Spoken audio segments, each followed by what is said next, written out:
You're the perfect Lamb of God. Well, so it depends on the setting. Obviously, God always wants to set people free. So the goal is freedom. The goal isn't just, to have a fighting or a yelling match with the devil. I just don't believe that Jesus operated that way when he was dealing with deliverance. The goal is people to be set free. So when you approach somebody that you find that they're in need of a deliverance, what I always go to is, Holy Spirit, turn on your hearing ear, listening ear. Holy Spirit, how do you want to set this person free? What do they need to be set free? And it could be a simple thing. You see Jesus, how he touched the leper and it healed the leprosy, but it also healed the emotional pain of that man because he was never touched by a rabbi.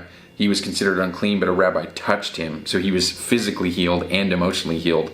So you could never know. Maybe it's like suddenly God says, hey, give the person a hug, or hey, maybe he downloads through a word of knowledge something that happened in their past that they need to forgive, or they need to release bitterness from, or they need to be healed from. So that's always the approach I take. It's our eyes are on the person. It's not on the demon or the devil. It's on the person and what is causing the doorway, because the devil only has power that we give him. So what happened to this person, whether they experienced trauma from somebody doing something to them or they put themselves into oppression? What is the open door here? What's caused this to enter into their life? And then you just go from there. If it's in the setting of a big gathering kind of a thing, sometimes we need to take them aside privately. It doesn't need to be this big public display. Out on the streets, you do the exact same thing. Sometimes we're nervous out on the streets of but what if, what if they get embarrassed or whatever? It's dude, we want to see them set free. So if somebody has a demon, I'm very aware of it. I'll just straight up tell them hey, you have a demonic, you can just straight up use that language. There's a demonic spirit that's oppressing you, and do you want to be free?